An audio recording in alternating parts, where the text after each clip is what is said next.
Meron palang isang sinabi si Claire. Ito yung sinabi ni Claire, ha. Kayo ba ay naniniwala na hindi daw mandato o sinasabi ng batas na obligahin ang lahat para magpa-drug test? Naniniwala ba kayo dyan? Oo, ako naniniwala ako dito na hindi mandato at sinasabi ng batas na lahat obligahin para magpa-drug test. Pagka-ordinaryong tao ka, Claire. But the problem here is, hindi ordinaryong tao si Pangulong Duterte. A public office is a public trust. So dapat po si Duterte tuloy. Si Pangulong Marcos pala, hindi siya ordinaryong tao, hindi siya katulad ko. Ako, if you oblige to undergo drug test, I can decline. Why? Wala akong pakialam sa iyo. I'm an ordinary citizen. I'm a private citizen. So, pwede akong hindi mag-adhere dyan unless it's being required by my contract with you. I should adhere. But if wala naman, bigla nang sinabi mo sa akin, oy, pa-drug test ka, dada. Ina mo. O, magpapadrug test. Tartado ka ba? Sino ka ba? Hindi ba? Out of the blue. Talagang hindi mo ako pwedeng obligahin. Pero, if ikaw ay halal ng taong bayan, Claire Castro, sabi ko nga, napaka-kitid at hina talaga ng utak nito. Kung ito'y kanya talagang sinabi, kasi nakalagay naman dyan, sa April 9 daw sinabi niya yan. Ako, hindi naman ako nagsaliksik kung totoo ba sinabi niya. Hinahanap ko, di ko makita. Pero nakita ko to. Legitimate na media naman yata yung RMN, DZXL, di ba?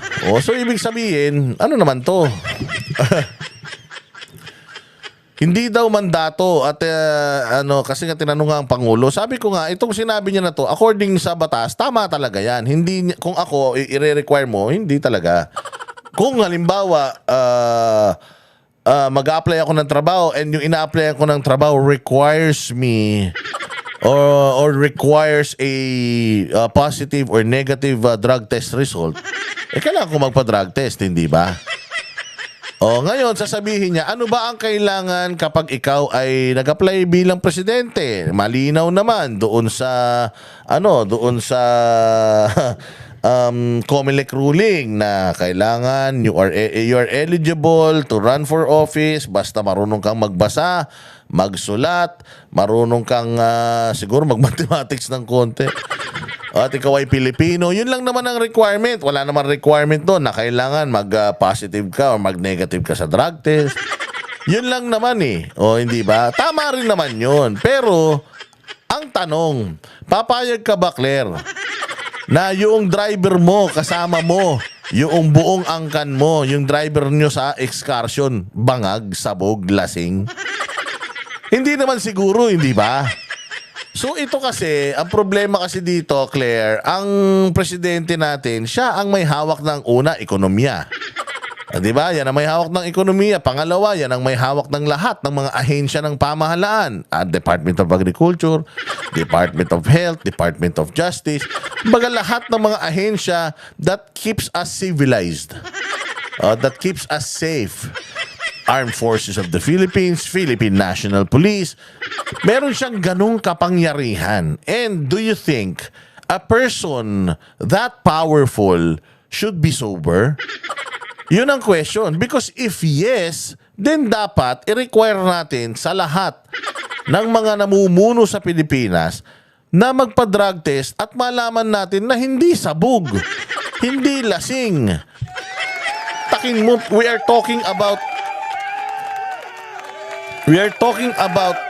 the one responsible for this country, the one responsible for our lives for the next couple of years, from 2022 to 2028. Tapos, hindi natin alam whether addict ba to o hindi. Wala namang problema. Kung siguro maganda ginagawa niya, maayos, walang pabago-bago isip. Pabago-bago isip. Minsan oo, minsan okay, minsan hindi.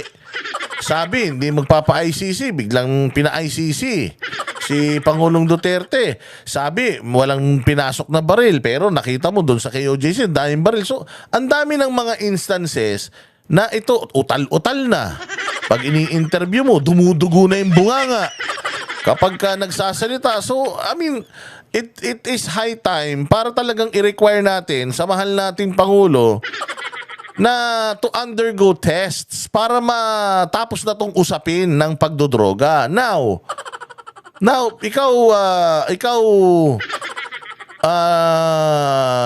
pangalan to Castro, bilang isang abogado, meron kayong ethical standards na sinusunod, tama?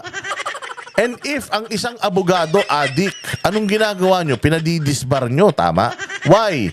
Kasi hindi pwedeng addict ka na abogado.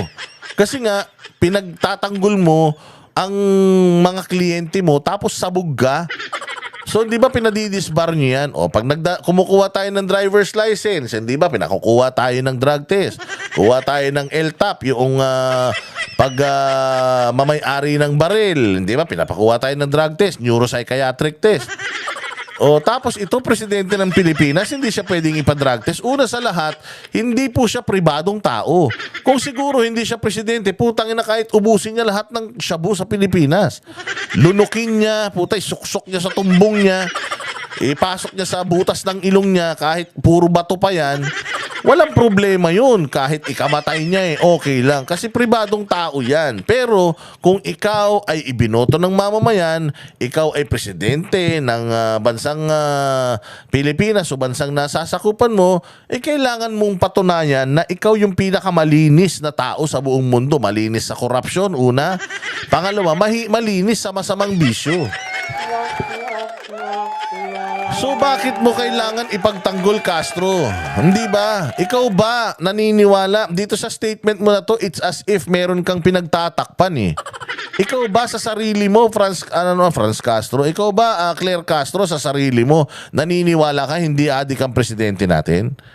Kasi kung ikaw naniniwala ka na ang presidente mo malinis, ang presidente mo walang bahid ng droga, ikaw mismo ang magsasabi sa kanya, sir, let us settle this once and for all. Let's settle this once and for all. Iano na natin, punta na tayo, pa-drug test na tayo. Sama na ako, pati akong pa-drug test na din. O kahit na nung college ako, nagchochonki ako, lumabas man yun. Pero nung college pa ako yun. Ngayon, importante, bilang isang press secretary ba yan? Hindi. USEC ng PCO, kailangan mapatunayan ko rin sa taong bayan na habang nagsasalita ako dito, hindi ako sabog. Hindi ako bangag. Maniniwala ka ba sa isang taong bangag? Ano na naman kabubuhan to, Claire? Itong sinasite mo na batas, itong binubulwak ng bibig mo ngayon, it applies sa mga pribadong tao. It does not apply sa mga taong considered as, o sa mga tao na tawag dito pinagkatiwalaan para sa kapangyarihan. Because again, public office is a public trust. Merong public request na patunayan ninyo na hindi adik ang presidente natin, and then dapat yun ang ina-adhere ninyo. Kapag umiiwas kayo sa drug test, putang ina, ibig sabihin totoong adik yan. Oo, simple lang naman eh. O katulad niyan, hindi ba maraming mga nung nakaraan sinasabi na nakulong yung First Lady, bla bla bla, sa Amerika, bla bla bla. Di ba na dami naggagaganon? O anong sinasabi nila ngayon na lumabas na si First Lady dyan sa Mandaluyong, napaso sa kape? Hindi naman AI yun, napaso sa kape eh. O ano, meron pa bang balita na nakakulong sa Amerika yung First Lady? Wala na. Natapos na yung balita. Why? Nagpakita na sa wakas eh. Di ba? Nagpakita na sa wakas. So, hindi totoo yung balita na yun. O hindi ba? Di tapos na yung usapan. O ito, ang tagal-tagal ng usapan nito. 2021 pa. Yan na usapan. 2022 nanalo. Hanggang ngayon, 3 years. Putik yan ka. Simple-simpleng mag-undergo ka ng drug testing. Actually, kahit nga i-deny eh. I am denying the claims of my detractors that I am using drugs. Yung ganun nga lang, wala tayong makuha sa presidente. Di ba? Tinanong siya, boss, nagdadroga ka daw. Ha, tumawa lang tapos lumayo. Tama ba yun?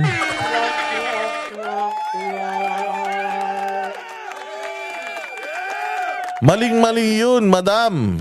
Alam ko naman na ang trabaho mo ay pagtakpan yung kagaguhan, kabubohan ng amo mo. Pero nakakahiya naman to, sobra naman, Claire Castro. Yung pati ba naman ito, anuhin mo. pati ba naman ito, kasi hodang magmukha ka ng aso, magmukha ka ng gago at magmukha ka ng masama, ay gagawin mo pa rin para lang maipagtanggol yung amo mo. Hindi mo kailangan ipagtanggol si Bongbong. Hindi na kailangan ng congressional inquiry. Hindi na kailangan ng testimonya ni Pebbles Talakera na si Harry Roque ang mayroong tawag dito, may hawak or nagpasimuno nung drug, yung pulburon video. Walang yan, madam. Walang pag-uusapan dyan. Isa lang ang kasagutan niya, drug test. Drug test lang. Abogado ka pa man din, di ba? Kailangan mo ng mga pruweba. O you show proof that the president is not a drug addict, tapos ang problema.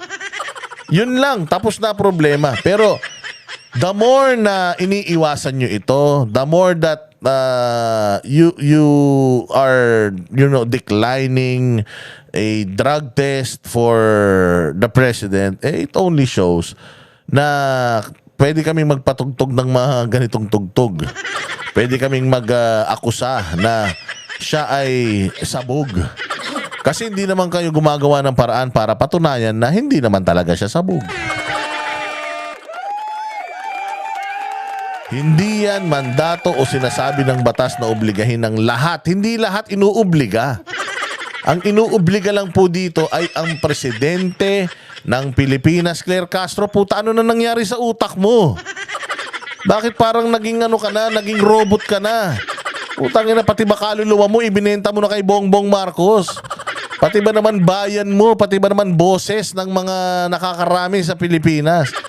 Kaya nga sabi ko nga sa iyo, every time na may mga basher tayo, every time na nagsasalita yung mga kupal na mga vlogger na mga malalagkit ni BBM, yun lang naman ang tanong natin, ba't hindi kaya magpa-drug test ng amo mo? Nananahimik na yung mga tulongges na yan.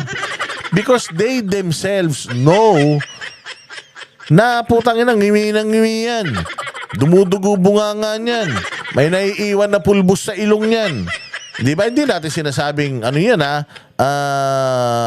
epekto yan ng paggamit ng substance.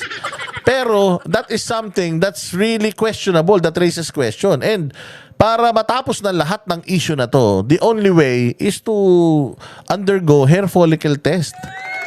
Ang dami na nag-hair follicle test eh. Wala namang problema. O si Pulong nag-hair follicle test.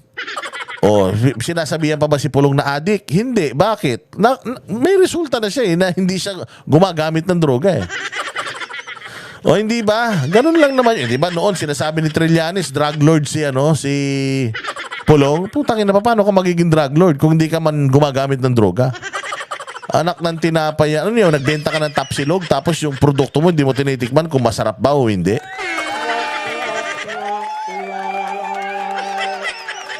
Ano lang yan, ma'am? Yun lang natin. Doon lang tayo sa tama.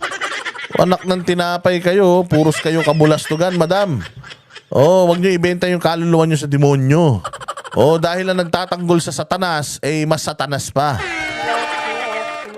Lagi nyo yan tatandaan. Kami ang boses ng masa, hindi natatakot. Katotohanan lang, di kami nalulunod. Walang bahid ng sismis, lahat ay totoo.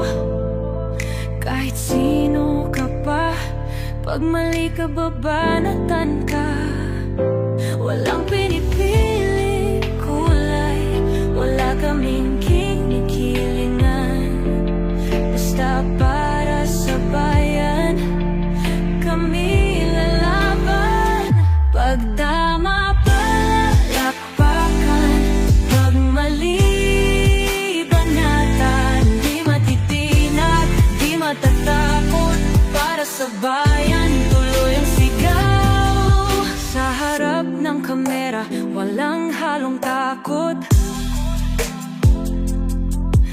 mga baluktot, lahat kayo'y tutuwa.